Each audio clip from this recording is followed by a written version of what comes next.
Hey everyone, Hypersquiz here, and welcome back to my Yogscast Complete server.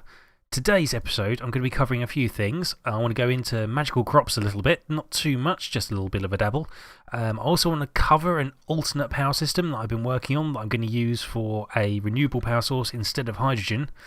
Then I'm also going to look to get this roof completed, because at the moment it's looking good, but it's a little bit flat, and these lamps are a bit weird. They just sit there floating in the air. Or not floating, but they're just sticking up and looking odd. So I want to get the atrium built and get the roof just looking a bit better. So before we get too much into talking, let's actually just get started and move along. First things first though, I am actually going to quickly go around to show you again, as usual, some of the changes that have happened in here. First things first, the textures for some of the things have changed and updated. You can see here, this is looking a bit better. The chisel, all the chiseled stuff's been updated. This glass has been updated. The stripes and all this. Anyway, that's one thing. That's just a little thing I'd point out. Next, of course, we've got.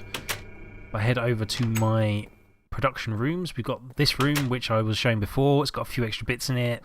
Got a pulverizer here. A few things. Nothing major in there. Upstairs, what we got upstairs? Oh yeah, the fluids room. On the fluids room, we've got this. Another fluid terminal, but we've got this magma crucible here, which is using coal powder and making liquefied coal, which is a fuel I'm going to try using for my renewable source. I know what you're thinking, coal doesn't sound that renewable, but wait for it, we'll get to it. It's going to be renewable. Over here, we've got another room. This room is currently my automatic processing room. So it's got all the machinery that just, as always, can be processes. So, yeah, there's all sorts of things that just get processed. For example, like the yellowite coal just goes straight into there. This one just accepts several ores and different things. Several other ores just get dumped straight into here and just gets turned into bars and so on. It's just this whole room just automatically processes many different ores and sends it to the computer. So, as you can see, we have got a whole ton of ingots, different varieties, and we've got a few other bits and pieces in there. But anyway, enough of that. That's just going back into more crafting that we've already been through. Now, over there is the new power room that I'm working on, and we'll come to that in a moment, so we'll leave that. But first, out here, we have got the start of my magical crops area.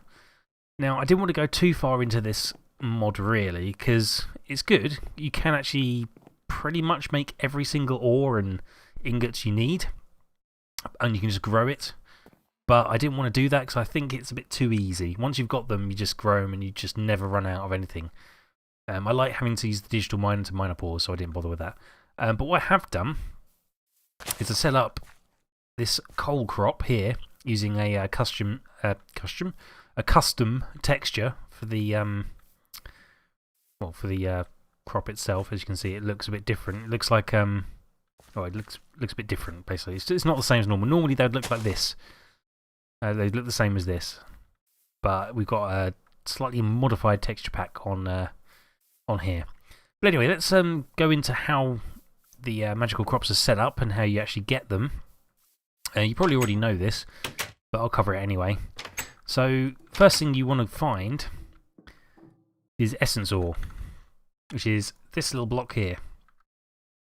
You can just find it around by digging up and mining, and you just come across it. Essence ores, and you can just mine it up and you get the little essence out of it.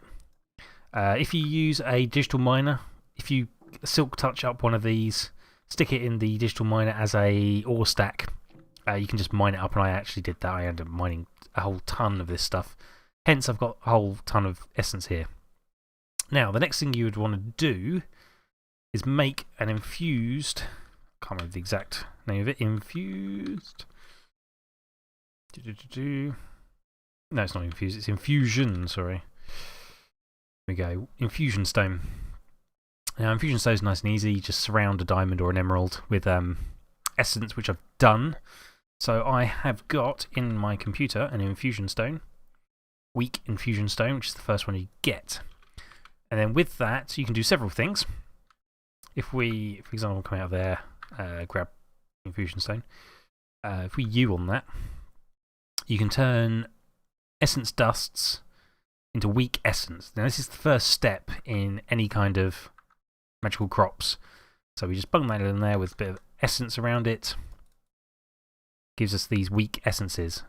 And once you've got 4 of them, you can start doing some other stuff. So we'll grab that back out.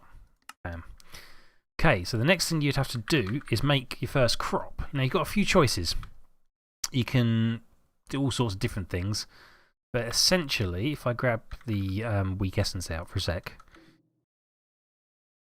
the basic idea is, I'll find the recipes for them. I think they're in here. There we go, there.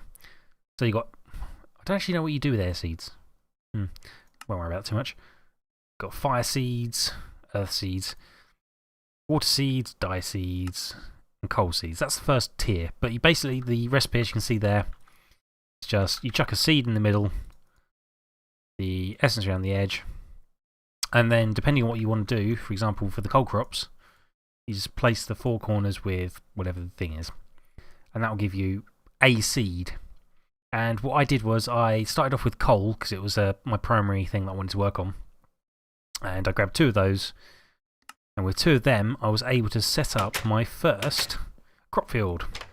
Now, the way I've got the crops working, I've got them fully automated using My Factory Reloaded, doing the harvester and the planter, which is underneath here. So you just set up the harvester. I've got that set up and configured with, with a bronze upgrade, which allows it to harvest this entire area. Then under here, it's a bit messy. Check my power. I've got a whole ton of. Oh, yeah, no, wait, no, I don't have to worry about power because I've got coal being automatically pumped in there now. That's never going to run out. I forgot I had done that. So in the planter, I've got some normal seeds, of course, and coal seeds. And I've programmed them to grow on these 2 areas of the crop field above. You can imagine that just each of these represents an area of the crop field above us. And then I just configure it in here. I use dirt as well to just block out and just make it so I'm only keeping a stack of anything in there. I don't need more than a stack in there. And I've got consume stack turned off. Because if you have consume stack on, it will use all the seeds that you put in here. And I like to leave 1 in there as a placeholder, which is why I grabbed 2 seeds to begin with, because 1 goes in there as a placeholder, second one goes in there to grow. So yeah, that's basically all I've done with that. And then I've got a pipe that just splits out the seeds and sends them back into the planter, and everything else goes into the computer. And that's pretty much it for this, really. And then all this just powers easily off of a little furnace generator, which is just using like 1 piece of coal every, I don't know, 5 minutes. It barely touches resources. That's good. And then I've got this, obviously, gold pipes to speed it up, and I've got a void pipe on top of this, which just dumps all the sludge that you get from it. Because it's the easiest way to get rid of sludge. None of these sludge boilers or anything, just void it, get rid of it, destroys it. Right, then after you've done that, once you've got like your basic level of crops, I also did dye seeds because dyes are always a pain. Nice and easy, just grab the seeds and you can do that. I also wanted glowstone. Now, I don't like going into the nether every 5 minutes to gather glowstone. I usually take the digital mine down there and do it.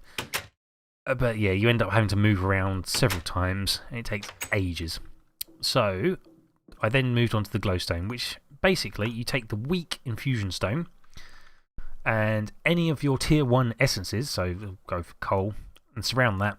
That gives you the regular infusion stone, which I, again, already have. And then, essentially, it's the same process, but this time, you take the weak essence, which I haven't got any left of, because I used it all. That was very clever. Let me just create some more for trial's sake. 2, 3, 4. Ooh, 4. Yeah, you take your next level infusion stone and surround it with the weak essences to turn it into regular essence. And then when you've got 4 of these regular essences, you can then use them to make the next tier of seeds in exactly the same method as the previous tier. And of course, you can use 4 of them together to make the next tier of essence, which I'm not too worried about just yet. So there you go. You can make redstone seeds, glowstone, obsidian seeds. That's actually quite a useful one, and I may do that. I've got plenty of obsidian at the moment, though. Copper, tin. See, this is when you start getting ores, but I don't need ores, really. I've got plenty of ore. So essentially, you can get an entire field of all your ores and materials growing without having to worry about it. You just set it going, does it all automatically on its own, and you just have to combine the essences in the correct way to make the thing you need. For example, if I take the glowstone, put it in a loop, I get glowstone. I can just shift click that, get a load of glowstone, turn it all into glowstone. I can dump that straight back in the computer. And the same with coal. The only one that's a little different for the process really is the dye essence, because that depends entirely on where you put it. If you do a stripe at the top, you get black, a stripe in the middle, you get red, etc. Green, you got all sorts of different patterns, white, grey, you get everything like that. It's just a lot of different things, and I'm just holding on to that to use whenever I need dyes. So that's pretty much that covered. Let's take a quick sleep, I reckon, and then we can move on to the next thing. Right, the next thing to cover is my new renewable power source, which is over in that room there.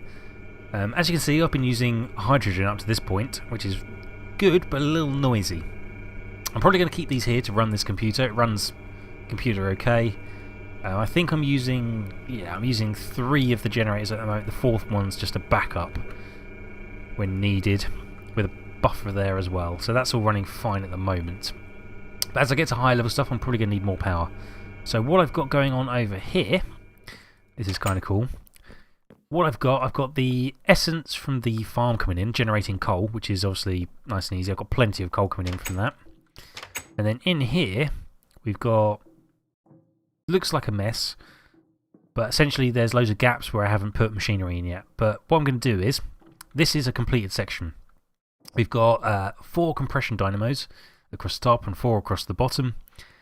Each side we've got pipes running into these. One side's doing aqueous accumulator, so putting water into the machines.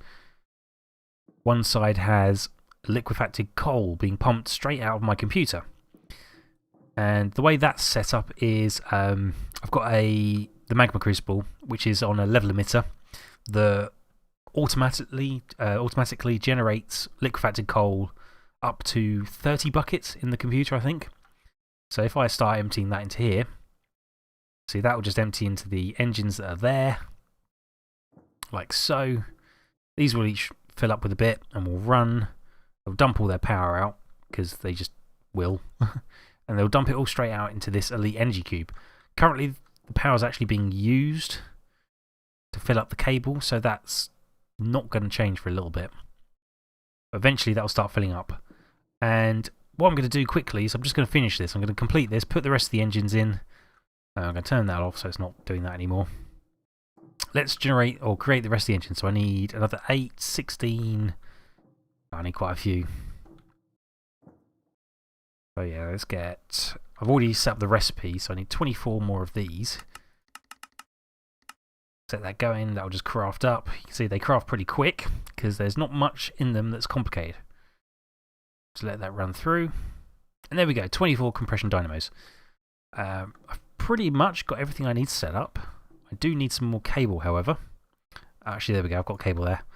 So I can just 1, 2, 3, 4. Again, 1, 2, 3, 4. One more.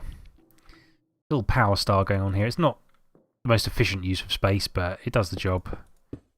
As you can see, that end one goes at a funny angle. I can just flick that over with that. So all of these should be getting water slowly. The aqueous accumulator will be enough on each side. It's just the initial fill up is a bit slow. And then what I can do, I can just come around here, turn that on. That whole side will turn on. I can come around here, I can turn this one on. And that whole side will light up as well. So there we go. This whole room is now generating power. And this number of generators should be producing exactly the amount of energy that that cube in the middle actually has, which I can't get to now to show you, because it's buried in the middle. There we go. So these generators are all producing a total of 5,120 RF a tick. I'm not actually using that much power at the moment, hence the cube's filling up. But that's pretty much it for this system. So that, combined with the Magical Crops coal, will give me an unlimited amount of power from this base.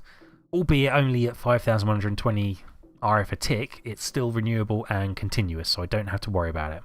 As long as I keep my magical crops growing and the coal being produced, this will keep running. Well, that's pretty much it for this episode, so I think the last thing we can do is get this roof done, so let's cut to the time lapse. But before we do that, I'm just going to say thank you for watching. I mean, if you have enjoyed this episode, drop me a like. If you want to see more of this sort of thing, subscribe and enjoy.